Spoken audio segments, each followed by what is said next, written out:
all the employees. And the tourism sector is one of the very few sectors with a rapid growth and a very positive employment perspective. Compared to 331 million arrivals in 2000, the European Union, 28 countries, received 457 million international tourists in 2014. This is also leading to increased demand for tourist services and new trends in the sector like the sharing economy.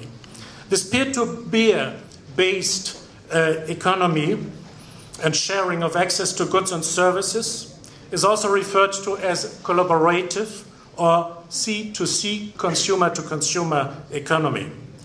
This collaborative consumption model is used in online marketplaces such as eBay, as well as emerging sectors such as social lending, peer-to-peer accommodation. We are going to talk about this, peer-to-peer travel experiences, peer-to-peer task assignment or travel advising, car sharing or commute bus sharing. It is not limited to tourism, but tourism has been one of the sectors most impacted. 2 years ago, this was not even an item on the agenda of the World Tourism Organization. Now it becomes a major issue as it is really a mega trend. According to the World Tourism Organization, 2/3 of tourism offers are already from sharing economy versus only 1/3 from traditional travel providers. These are the figures of the WTO. The term sharing economy began to appear in the early 2000s as new business structures emerged due to the Great Recession. It is not a new concept, but digital revolution brought it to a new level. In 2011, collaborative consumption was named one of Time magazine's 10 ideas that will change the world.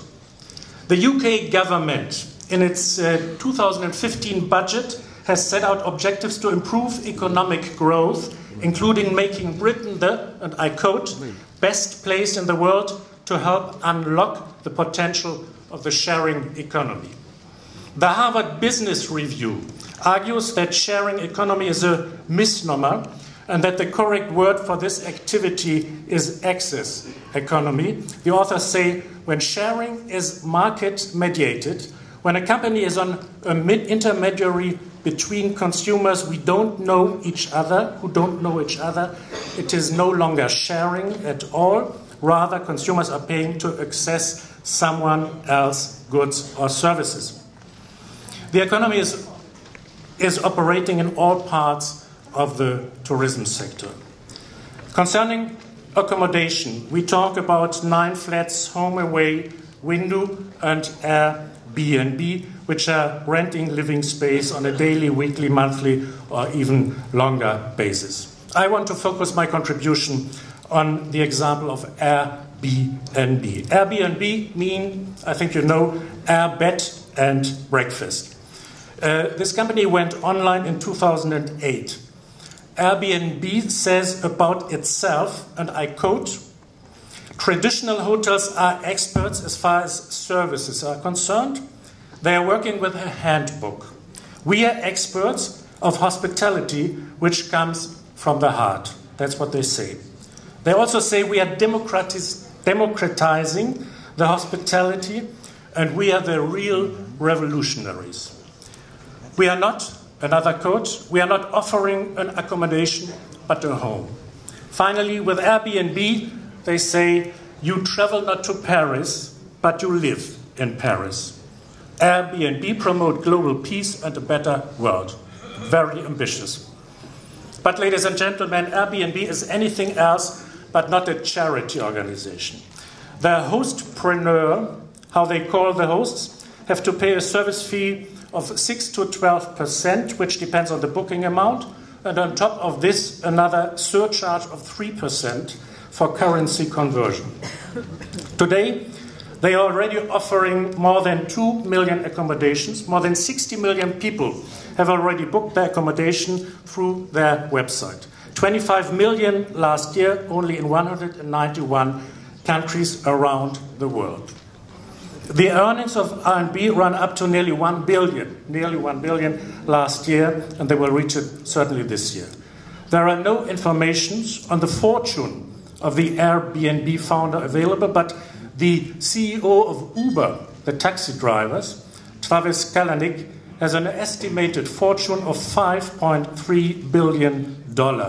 He now appears in the super rich list of Forbes.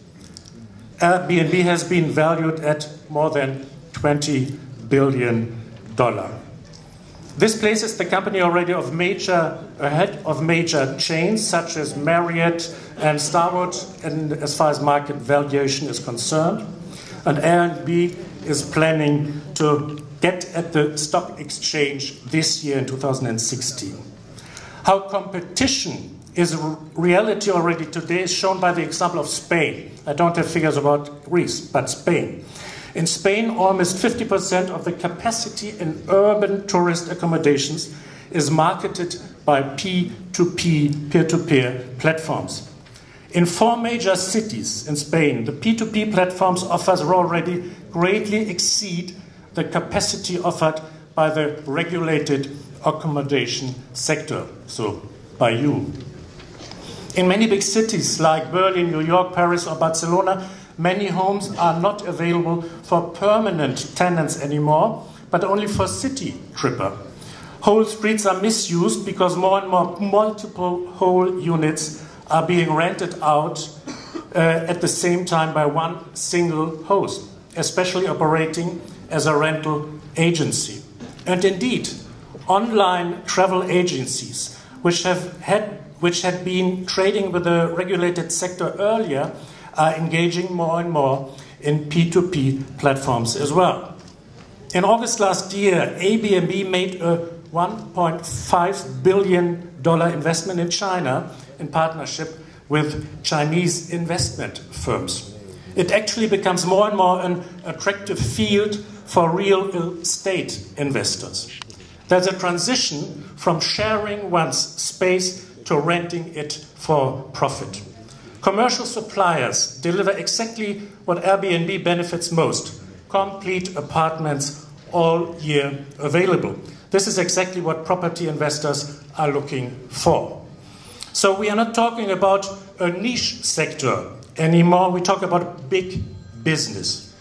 And we talk about new monopolies and a quite decentralized sector with a lot of small and medium-sized enterprises.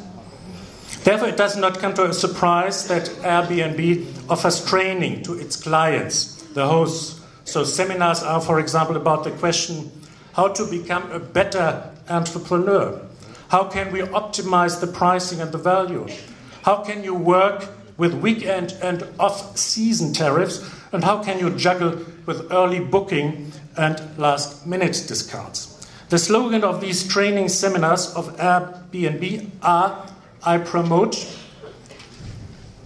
money matters, and make your entry on the website of Airbnb a cash machine. Airbnb's new target group are now business traveler. What they want to offer is leisure, a combination of business and leisure.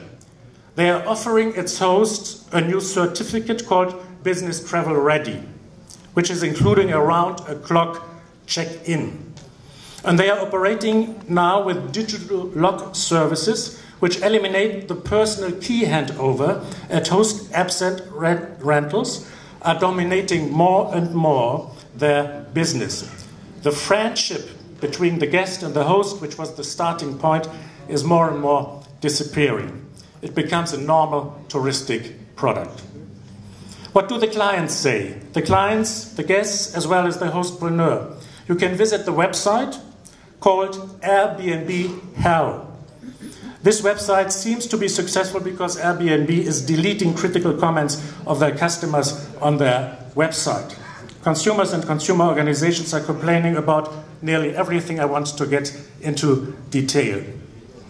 The key question for us and for you, which are the impacts on the traditional business? These impacts are huge. First, The costs of Airbnb are much lower.